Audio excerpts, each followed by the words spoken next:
ആശ്വാസം നേടാം. ഹൃത്തിനുള്ളിൽ ജീവൻ നൽകും വചനം, തിരുവചനം.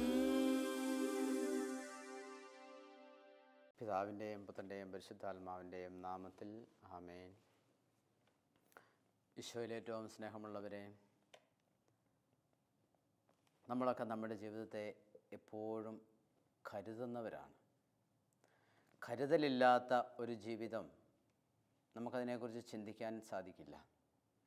ഭൗതികമായ കരുതലല്ല, എൻ്റെ ആത്മീയ ജീവിതത്തിൽ എനിക്കൊരു കരുതൽ ആവശ്യമാണ്.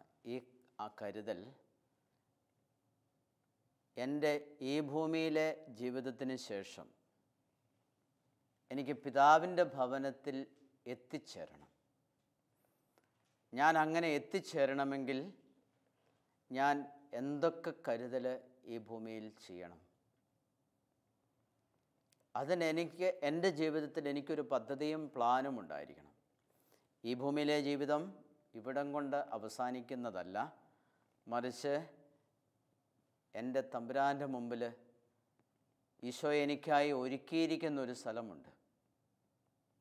യോഹന്നാൻ്റെ സുവിശേഷം 14-ാമത്തെ അധ്യായത്തിൽ നിങ്ങളുടെ ഹൃദയം അസ്വസ്ഥമാകേണ്ട, ദൈവത്തിൽ വിശ്വസിക്കുവിൻ, എന്നിലും വിശ്വസിക്കുവിൻ. പിതാവിൻ്റെ ഭവനത്തിൽ അനേകം വാസസ്ഥലങ്ങളുണ്ട്. അപ്പോൾ ഈശോ അവിടെ സ്ഥലമൊരുക്കാനായിട്ട് പോയിരിക്കുന്നു. ആ സ്ഥലം ഈശോ എനിക്കായി ഒരുക്കുമ്പോൾ ഈശോയുടെ കൂടെ ഞാനും ഒരു സഹകരണം നടത്തണം. അതിനായിട്ട് എനിക്കൊരു കരുതലുണ്ടാവും. എനിക്ക് അവിടെ എത്തിച്ചേരാൻ, എനിക്ക് ആ സ്വർഗത്തിൽ എത്തിച്ചേരാൻ എനിക്കൊരു കരുതലുണ്ടാവണം.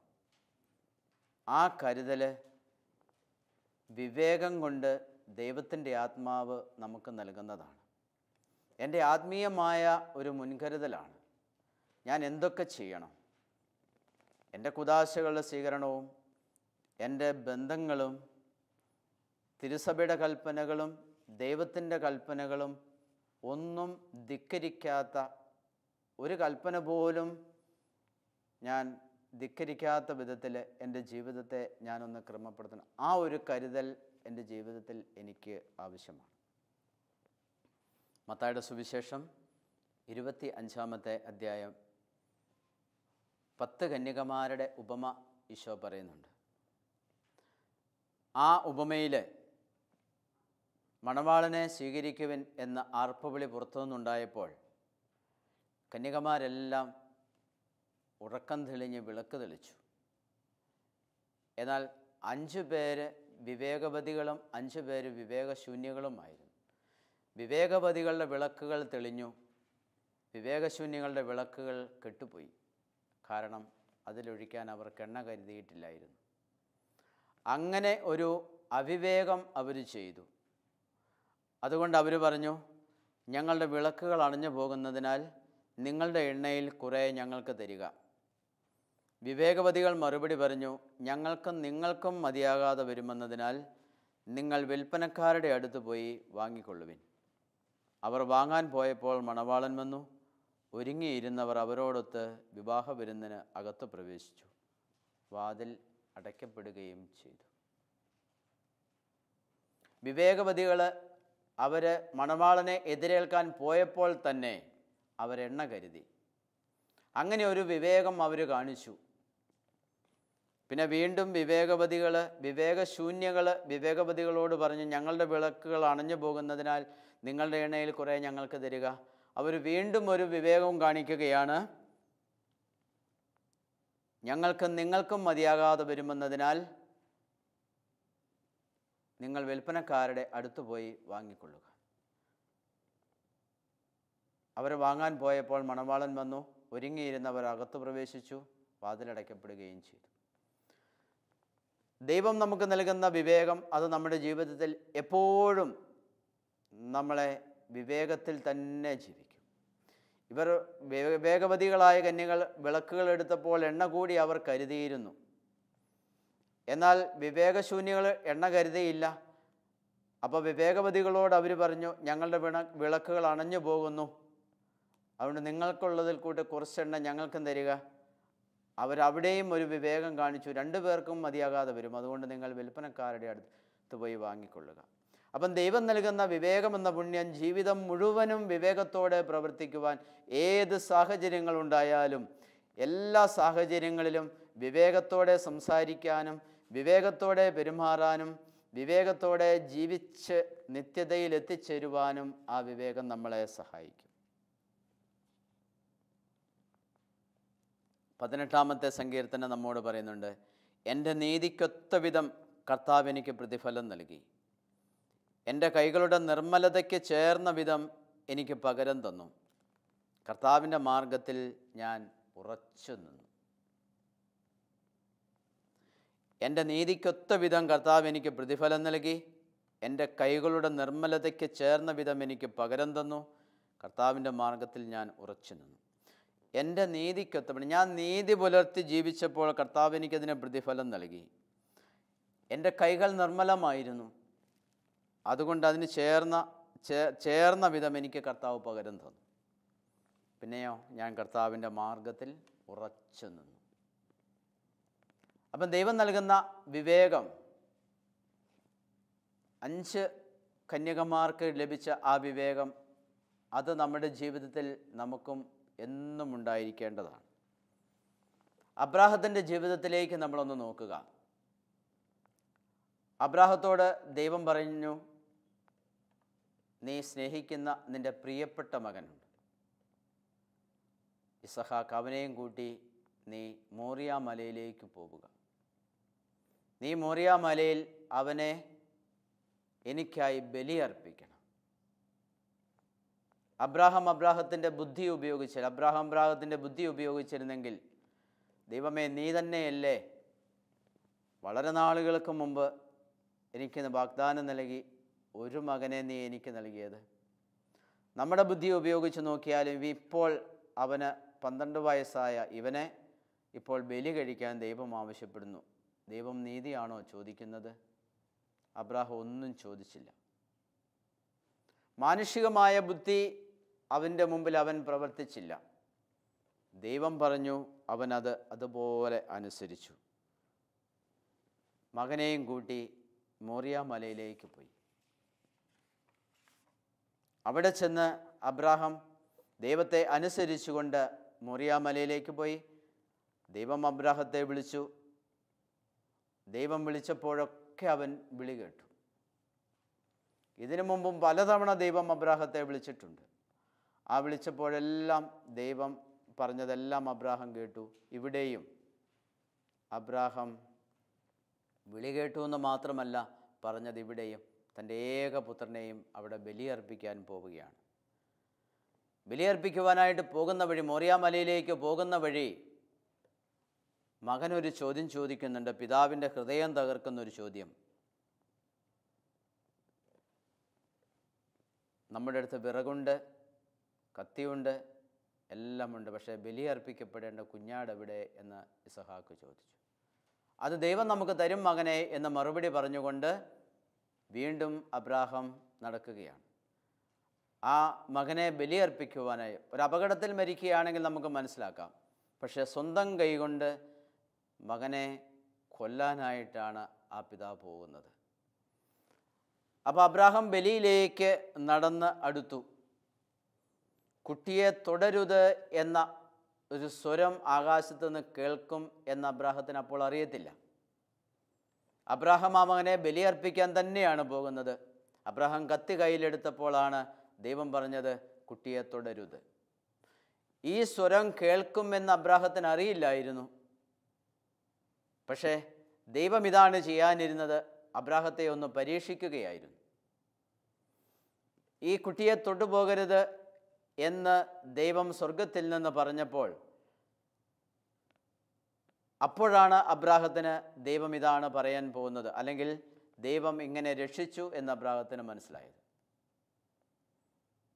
സ്നേഹമുള്ളവരെ, എനിക്കിത് പറ്റില്ല എന്ന് അബ്രാഹാം പറഞ്ഞിരുന്നെങ്കിൽ വലിയൊരു അവിവേകമാകുമായിരുന്നു. ദൈവത്തെ അനുസരിക്കാത്തവനായി തീരുമായിരുന്നു.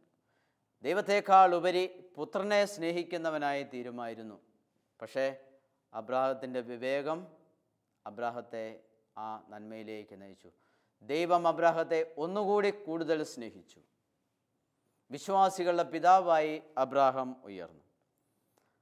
ഹൃദയം തകർന്നും ദൈവത്തെ സ്നേഹിക്കുവാൻ നമുക്ക് സാധിക്കുമ്പോൾ ദൈവം വലിയ വിവേകവും ജ്ഞാനവും നമുക്ക് നൽകും. ജെറമ്യായുടെ പുസ്തകത്തിൽ അരക്കച്ച അരയോട് ചേർന്നിരിക്കുന്നത് പോലെ ഇസ്രായേൽ ഭവനവും യൂദാ ഭവനവും എന്നോട് ചേർന്നിരിക്കണമെന്ന് ഞാൻ ആഗ്രഹിക്കുന്നു എന്ന് ദൈവം പറയുന്നുണ്ട്. അരക്കച്ച അരയോട് ചേർന്നിരിക്കുന്നത് പോലെ ഇസ്രായേൽ ഭവനവും യൂദാ ഭവനവും എന്നോട് ചേർന്നിരിക്കണം. അങ്ങനെ ഇസ്രായേൽ ഭവനവും യൂദാ ഭവനവും എന്നോട് ചേർന്നിരിക്കണമെന്ന് ആഗ്രഹിക്കുന്നത് പോലെ അബ്രാഹാം അത് അതേപടി അനുസരിച്ചിട്ടുണ്ട്. നമ്മളും ഇതുപോലെ അരക്കച്ച അരയോട് ചേർന്നിരിക്കുന്നത് പോലെ നമ്മളും ദൈവത്തോട് ചേർന്നിരിക്കണം എന്ന് ദൈവം ആഗ്രഹിക്കുന്നു. അങ്ങനെ ഇരിക്കുമ്പോൾ ദൈവം വലിയ വിവേകം നമുക്ക് നൽകും. പരിശുദ്ധാത്മാവിൻ്റെ എല്ലാ ഫലങ്ങളും ദൈവം നമുക്ക് നൽകും. 10 കന്യകമാരുടെ കാര്യത്തിൽ അതിൽ 5 പേർ വിവേകശൂന്യരായിരുന്നു. ശുഷ്കമായ ഒരു വിശ്വാസവും സ്നേഹവുമാണ് അവരുടെ ജീവിതത്തിലുണ്ടായിരുന്നത്. തങ്ങളുടെ ജീവിതത്തെ അല്ലെങ്കിൽ തങ്ങൾ ഏറ്റെടുത്ത ഉത്തരവാദിത്വത്തെ അവർ ഗൗരവമായി കണക്കാക്കിയില്ല. അതുകൊണ്ട് അവരുടെ ജീവിതത്തിൽ ഒരു വിവേകമില്ലായ്മ നിറഞ്ഞു നിന്നു. അത് അവരുടെ ജീവിതത്തിൻ്റെ എല്ലാ പ്രവൃത്തികളിലും നിഴലിക്കുന്നുണ്ട്. നമ്മുടെ ജീവിതത്തിലും നമ്മൾ വഴിതെറ്റുന്നത് നമ്മുടെ വിവേകരഹിതമായ പെരുമാറ്റങ്ങളുണ്ടാകുമ്പോൾ. അബ്രാഹാം അവിടെ നിൻ്റെ മകനെയും കൂട്ടി മോറിയ മലയിലേക്ക് പോയി അവിടെ നീ എനിക്ക് അവനെ ബലിയർപ്പിക്കാൻ പറഞ്ഞപ്പോൾ അബ്രാഹാം അതിന് തയ്യാറായി. അതൊരു വലിയ വിവേകമായിരുന്നു. എന്നാൽ അതേ സമയം അബ്രാഹാം അത് നിഷേധിച്ചിരുന്നുവെങ്കിൽ വിവേകരഹിതമായ ഒരു പ്രവൃത്തിയായി അത് തീരുമായിരുന്നു. ജെറമ്യായുടെ പുസ്തകം 33-ാമത്തെ അധ്യായം 3-ാമത്തെ തിരുവചനം പറയുന്നു, എന്നെ വിളിക്കുക, ഞാൻ മറുപടി നൽകും. നിൻ്റെ ബുദ്ധിക്കതീതമായ മഹത്വം നിഗൂഢവുമായ കാര്യങ്ങൾ ഞാൻ നിനക്ക് വെളിപ്പെടുത്തും. നമ്മുടെ ബുദ്ധിക്കതീതമായ മഹത്തായ കാര്യങ്ങൾ, നിഗൂഢമായ കാര്യങ്ങൾ, അതാണ് ദൈവത്തിൻ്റെ പ്രവൃത്തിയിൽ എപ്പോഴും നിറഞ്ഞു നിൽക്കുന്നത്. അപ്പം ദൈവം നമുക്കത് വെളിപ്പെടുത്തി തരും. ദൈവത്തെ വിളിക്കുമ്പോൾ ദൈവം മറുപടി തരും. നമ്മുടെ ബുദ്ധിക്കും അതീതമായ മഹത്തായ കാര്യങ്ങൾ, നിഗൂഢമായ കാര്യങ്ങൾ ദൈവം നമുക്ക് വെളിപ്പെടുത്തി തരും. അപ്പം ദൈവത്തിൻ്റെ ഉള്ളിൽ ഇങ്ങനെ ഒരു പദ്ധതി ഉണ്ടായിരുന്നുവെന്ന് അബ്രാഹത്തിന് അറിയത്തില്ലായിരുന്നു. അബ്രാഹാം മകനെ ബലിയർപ്പിക്കാൻ പോയതിലൂടെ വലിയൊരു സത്യം അബ്രാഹത്തിന്, നിഗൂഢമായ ഒരു സത്യം അബ്രാഹത്തിന് വെളിപ്പെട്ട് കിട്ടി. അതുപോലെ തന്നെ ഈശോ നമ്മോട് പറയുന്നുണ്ട്, നീ നിൻ്റെ ശത്രുവിനോടുകൂടെ അധികാരിയുടെ അടുത്തേക്ക് പോകുമ്പോൾ വഴിയിൽ വെച്ച് തന്നെ അവനുമായി രമ്യതപ്പെട്ടുകൊള്ളുക. ഇല്ലെങ്കിലോ അവൻ നിന്നെ ന്യായാധിപൻ കാരാഗ്രഹപാലകനും ഏൽപ്പിച്ചു കൊടുക്കും. അവസാനത്തെ തുട്ടുവരെ കൊടുത്തു വിടാതെ നീ അവിടെ നിന്നും പുറത്തു വരികയില്ല. അപ്പോൾ കാരാഗ്രഹത്തിലേക്ക് നമ്മൾ പോവാതെ ന്യായാധിപൻ്റെ അടുത്തേക്ക് പോകുമ്പോൾ തന്നെ എനിക്ക് കിട്ടാനിരിക്കുന്നത് ഒരുപക്ഷെ ശിക്ഷയായിരിക്കും, ഒരുപക്ഷെ ഞാൻ അകത്താകാൻ സാധ്യതയുണ്ട് എന്ന് എൻ്റെ വിവേകം, പരിശുദ്ധാത്മാവ് എന്നോട് പറയുകയാണെങ്കിൽ വഴിയിൽ വെച്ച് തന്നെ അത് തീർത്ത് ഞാൻ അവനുമായി രമ്യതപ്പെടുകയാണെങ്കിൽ ഞാൻ അകത്തു പോകാതെ എനിക്ക് എന്നെ തന്നെ സംരക്ഷിക്കാൻ സാധിക്കും. അത് ദൈവം പറയുന്നു. ആ ഒരു വിവേകം, പോകുന്നത് അപകടത്തിലേക്കാണ് എന്നൊരു തോന്നൽ ഉണ്ട് എങ്കിൽ അത് വഴിയിൽ വെച്ച് തന്നെ തിരുത്താൻ ശ്രമിക്കണമെന്ന് ഈശോ നമ്മോട് ആവശ്യം. അതാണ് വിവേകം എന്ന് പറയുന്നത്. അപ്പോൾ വിവേകം എന്ന വലിയൊരു പുണ്യം, ജ്ഞാനം നമ്മൾ എവിടെ കണ്ടെത്തും? ഈ അറിവിൻ്റെ സ്ഥാനം എവിടെ? അഗാധത്തിലേക്ക് ചെന്നാൽ കിട്ടുമോ? ഇല്ല. അഗാധത പറയുന്നു അതെന്നിലില്ല. സമുദ്രം പറയുന്നു ഇവിടെയില്ല.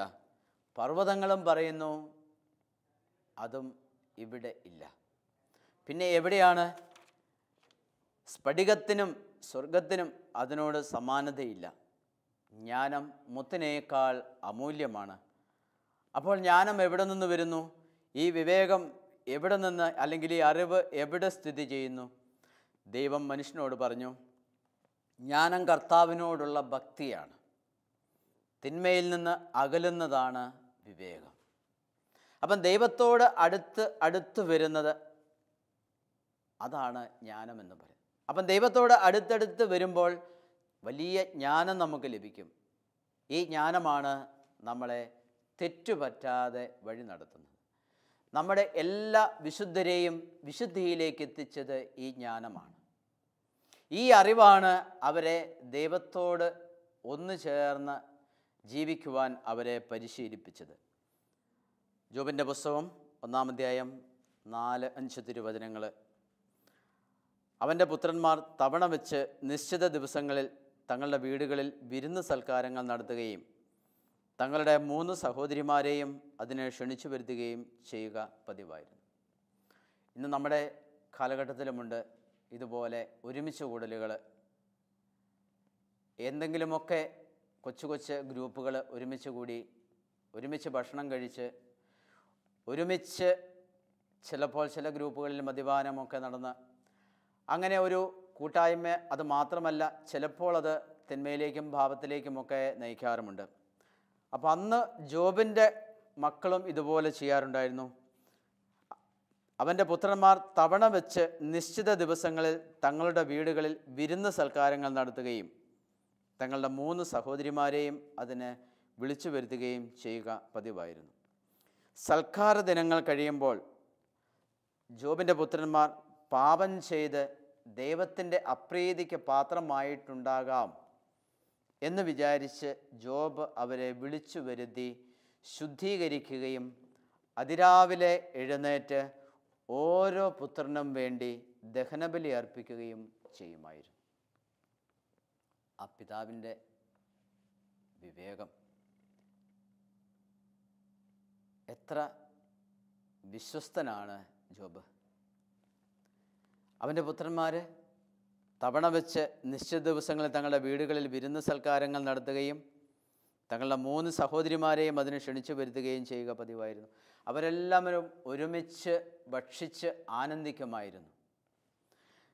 അപ്പോൾ സൽക്കാര ദിനങ്ങൾ കഴിയുമ്പോൾ പുത്രന്മാർ പാപം ചെയ്തിട്ടുണ്ടാകുമോ, ഓവറായി മദ്യപിക്കുമോ, ഇങ്ങനെയൊക്കെ ദൈവത്തിനെതിരായി എന്തെങ്കിലും സംസാരത്തിലൂടെയോ ചിന്തയിലൂടെയോ എന്തെങ്കിലുമൊക്കെ പാപം അവരുടെ ജീവിതത്തിൽ വന്നിട്ടുണ്ടാകുമോ എന്നൊരു സംശയം. അങ്ങനെ ദൈവത്തിൻ്റെ അപ്രീതിക്ക് പാത്രമായിട്ടുണ്ടാകാം, അറിയത്തില്ലല്ലോ എന്ന് വിചാരിച്ച് ജോബ് അവരെ വിളിച്ചു വരുത്തി ശുദ്ധീകരിക്കുകയും അതിരാവിലെ എഴുന്നേറ്റ് ഓരോ പുത്രനു വേണ്ടിയും ദഹനബലി അർപ്പിക്കുകയും ചെയ്യുമായിരുന്നു. ഇത് നല്ലൊരു പിതാവ് ഈ ഭൂമിയിൽ ജീവിച്ചിരുന്നിട്ടുണ്ടോ എന്ന് നമ്മൾ സംശയിക്കും. അപ്പോൾ ആ നല്ല പിതാവിൻ്റെ വിവേകം അദ്ദേഹത്തിൻ്റെ മക്കളെ വിശുദ്ധിയിലേക്ക് ഓരോ ദിവസവും വളർത്തിയിട്ടുണ്ടാകും. മക്കളുടെ ആത്മരക്ഷയിലുള്ള ആ പിതാവിൻ്റെ അതീവ ജാഗ്രത, ആ ജാഗ്രതയുള്ള പിതാവ് തൻ്റെ മക്കൾക്കും ആത്മാവ് നഷ്ടപ്പെടരുത് എന്ന് ആ പിതാവ് വിചാരിച്ചു. സ്നേഹമുള്ള സഹോദരങ്ങളെ, പിതാവ് മക്കൾക്ക് വേണ്ടി മാത്രമല്ല, തൻ്റെ തന്നെ സഹോദരങ്ങൾ നമ്മുടെ ഒപ്പമുള്ള എല്ലാവരുടെയും ആത്മരക്ഷ നമ്മുടെ ഒരു ലക്ഷ്യമായിരിക്കണം. അതുകൊണ്ടാണല്ലോ ഈശോ ആർക്കും ദുഷ്പ്രേരണ നൽകരുത് എന്ന് ഈശോ പറയുന്നത്. മറ്റുള്ളവരെ പാപത്തിലേക്ക് വീഴിക്കരുത്, മറ്റുള്ളവരെ തിന്മയിലേക്ക് നയിക്കരുത്. ഞാൻ മാത്രമല്ല, അവരും നിത്യതയിൽ എത്തിച്ചേരണമെന്ന് ദൈവം ആഗ്രഹിക്കുന്നു. കർത്താവിൻ്റെ ഉയർപ്പിൻ്റെ സന്ദേശമാണത്. നിങ്ങളെല്ലാ സൃഷ്ടികളോടും പോയി സുവിശേഷം പ്രസംഗിക്കണം, എല്ലാ സൃഷ്ടികളും രക്ഷപ്പെടണം. യോഹന്നാൻ്റെ സുവിശേഷത്തിൽ ഈശോ നമ്മെ ഓർമ്മ, ഈ തൊഴുത്തിൽപ്പെടാത്ത ആടുകളും എനിക്കുണ്ട്, അവയെയും ഞാൻ ഈ തൊഴുത്തിലേക്ക് കൊണ്ടുവരേണ്ടിയിരിക്കുന്നു. അപ്പോൾ എല്ലാ മനുഷ്യരും രക്ഷ പ്രാപിക്കണമെന്ന ദൈവത്തിൻ്റെ ആഗ്രഹം. അപ്പോൾ അതുപോലെ തന്നെ ഈ പിതാവും ആഗ്രഹിച്ചു, ദൈവത്തിൻ്റെ അപ്രീതിക്ക് തങ്ങളുടെ മക്കൾ ആരെങ്കിലും പാത്രമായിട്ടുണ്ടെങ്കിൽ അതവിടെ തീരണം. അതിന് അവരെ വിളിച്ച് ശുദ്ധീകരിച്ച് അവർക്ക് ഓരോ മക്കൾക്ക് വേണ്ടിയും ദഹനബലി അർപ്പിച്ച് ആ പിതാവ് പരിഹാരം ചെയ്യുമായിരുന്നു. മക്കളുടെ ആത്മരക്ഷയിൽ അതീവ ജാഗ്രതയുള്ള ആ പിതാവിനെ പോലെ നമുക്കും ആയിത്തീരാം. ഭൗതികമായ നന്മയ്ക്കല്ല, ആത്മാവ് നഷ്ടമാകാതെ ദൈവത്തിൻ്റെ പ്രീതിക്കാണ് ആ പിതാവ് ആഗ്രഹിച്ചത്. നമുക്കറിയാം, നമ്മുടെയൊക്കെ മാതാപിതാക്കൾ നമ്മളെയൊക്കെ ചെറുപ്പത്തിൽ പള്ളിയിൽ കൊണ്ടുപോകും. ഇന്നും മാതാപിതാക്കൾ കുഞ്ഞുമക്കളെ കയ്യിൽ പിടിച്ച് പള്ളിയിൽ കൊണ്ടുവരാറുണ്ട്. അവരുടെ കൊച്ചു പിള്ളേർ 3, 4, 5, 10 വയസ്സ് വരെയുള്ള പിള്ളേരൊക്കെ മാതാപിതാക്കളുടെ കൈ പിടിച്ച് പള്ളിയിൽ വരികയും അവരോടൊപ്പം അവരുടെ അടുത്ത് ആയിരിക്കുകയും ചെയ്യും. കുറച്ച് നാൾ കഴിയുമ്പോൾ കൈപിടിച്ച് വരുന്ന ആ ശീലം മാറും. മക്കൾ ഇച്ചിരി കൂടെ വലുതായി കഴിയുമ്പോൾ അവർ കയ്യിൽ നിന്ന് വിടും, എന്നിട്ട് കൂടെ നിൽക്കും. കുറച്ചുകൂടി കഴിയുമ്പോൾ സൺഡേ സ്കൂളിലൊക്കെ പിള്ളേർ പഠിക്കുന്ന കാലത്ത് ആ കാലഘട്ടത്തിൽ അങ്ങനെ സൺഡേ സ്കൂളിൻ്റെ കൂട്ടത്തിൽ ആ പിള്ളേരൊക്കെ വരും. അങ്ങനെ ആ കാലഘട്ടം കഴിയും. സൺഡേ സ്കൂളൊക്കെ കഴിഞ്ഞ് 15, 16, 17, 20 വയസ്സിനോടൊക്കെ അടുത്താകുമ്പോൾ മാതാപിതാക്കളുടെ കൈവിട്ട്, മാതാപിതാക്കളുടെ ശൈലിയും വിട്ട്, മാതാപിതാക്കളുടെ മുമ്പിലായിരിക്കാം നിൽക്കുന്നത്, മക്കളുമെല്ലെ പുറകോട്ട് പോകും. അങ്ങനെ വാതിൽക്കലെത്തി പുറകോട്ട് പോയി വാതിൽക്കലെത്തി, വരാന്തയിലെത്തി, പിന്നെ മുറ്റത്തെത്തും.